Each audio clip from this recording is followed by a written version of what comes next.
Halo Insiders Indonesia. Nah, jadi kalau hari ini ada satu pertanyaan nih yang menarik nih ya.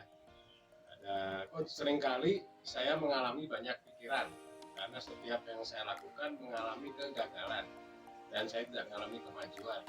Nah, yang mau tanya nih, apa coach punya saran atau tips atau solusi agar saya bisa keluar dari zona tersebut? Nah, kalau ada tokoh inspiratif, siapa dong kayak gitu. Kayak kita jawab dulu ya. Jadi satu-satu dari kalimat dia dari awal adalah seringkali saya mengalami banyak pikiran. Jadi gini, manusia itu sebetulnya kan kalau kalian lihat video yang kemarin ya, video yang sebelumnya, kalau manusia itu kalau kata quote-nya Marcus Aurelius itu tergantung dari kualitas pikiran kita ya. Tapi sebetulnya gini, jadi kalau menurut Michael C. Hall, psikolog ya, manusia itu punya namanya movie mind. Nah, movie mind itu jadi gini, kayak kita tuh berpikir kita ciptakan film di kepala kita gitu loh. Jadi banyak banget filmnya yang belum tentu ya, namanya film ya, ada fiksi, ada film biola atau macam-macam.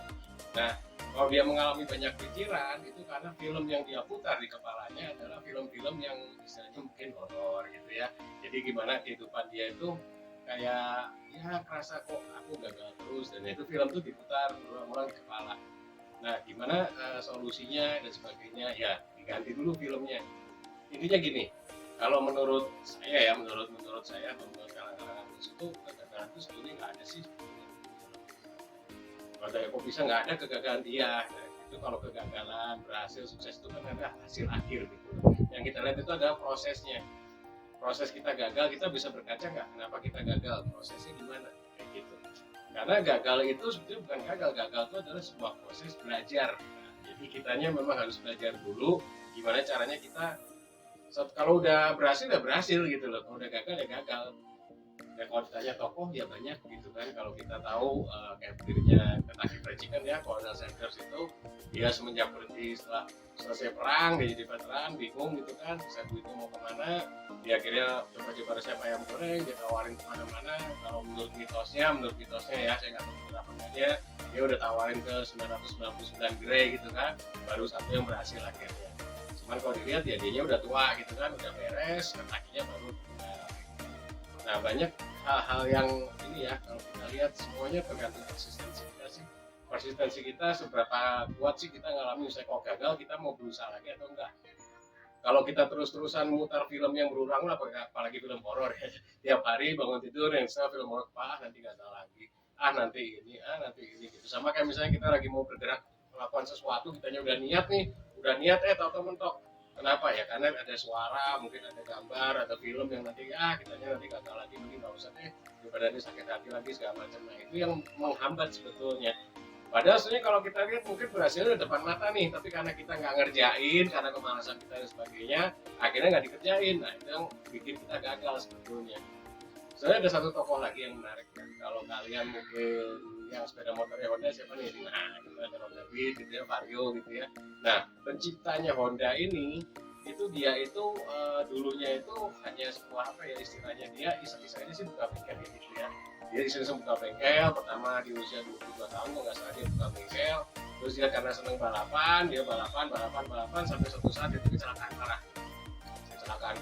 Terus juga udah habis kecelakaan parah ya, namanya orang dari kecelakaan ya, ada kapoknya juga ya.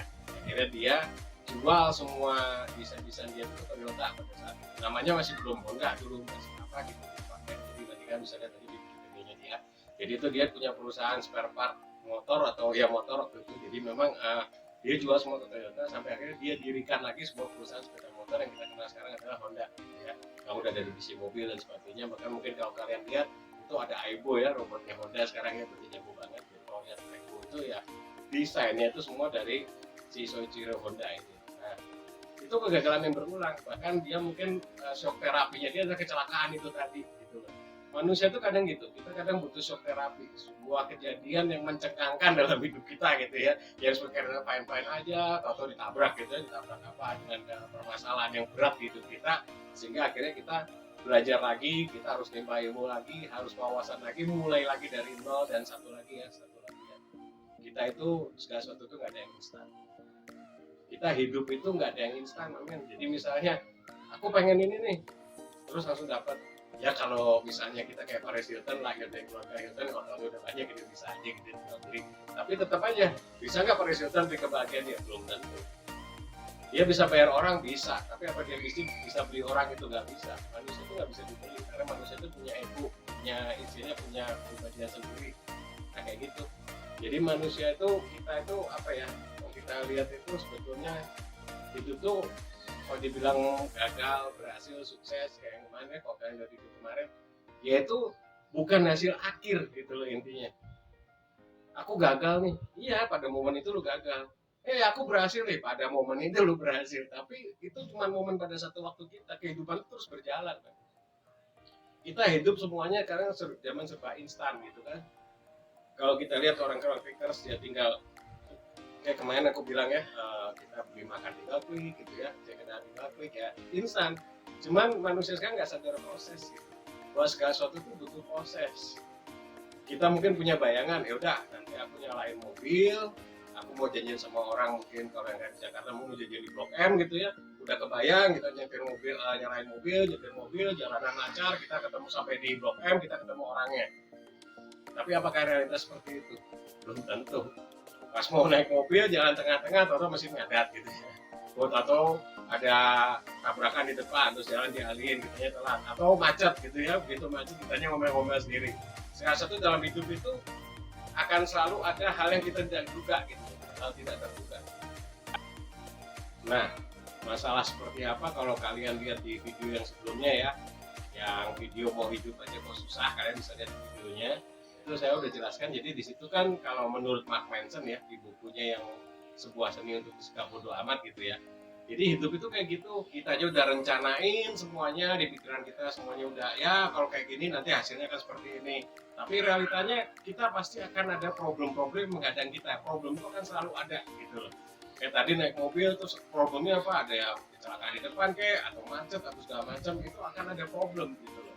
Nah pada saat problem itu muncul, apa yang sih kita lakuin gitu loh?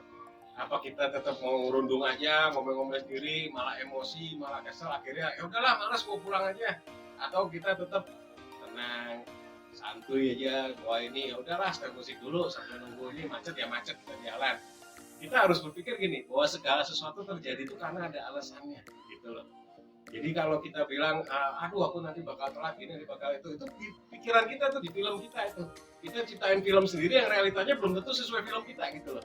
Kalau bisa kita lakuin aja, kerjain aja. Kalau kata kalimatnya Nike, just do it, jadi lakuin aja gitu loh.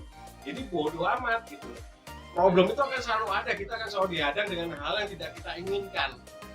Ingin nggak ingin itu terjadi, karena itu di luar kendali kita gitu. Yang bisa kita kendalikan adalah sesuatu yang bisa kita kendalikan aja gitu. Yang bisa kita kendalikan apa? Ya diri kita.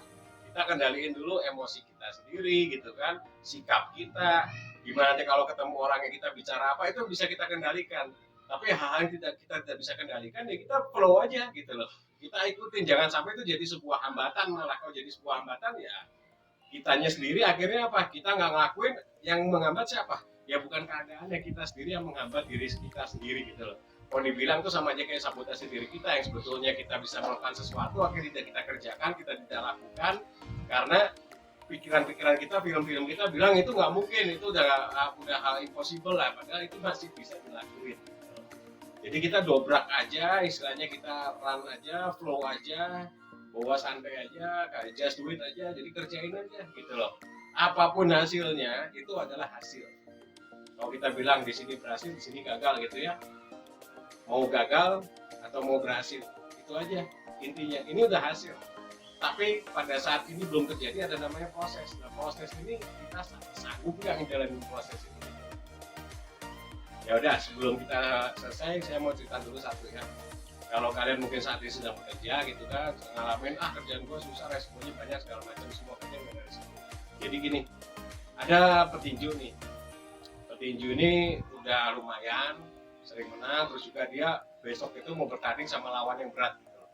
Terus dia doa sama yang di atas gitu ya, Tuhan aku besok itu mau ada adu tinju nih, tapi sama orang yang udah benar-benar kuat gitu Tuhan tolong jaga aku, tutup bungkus aku dari ujung rambut sampai ujung kaki, semuanya lindungi Tuhan, kok bisa saya tidak kena pukul gitu ya. Nah karena dia udah sering berdoa, akhirnya Tuhannya juga bicara sama dia gitu. Bentar, kamu mau tinju katanya.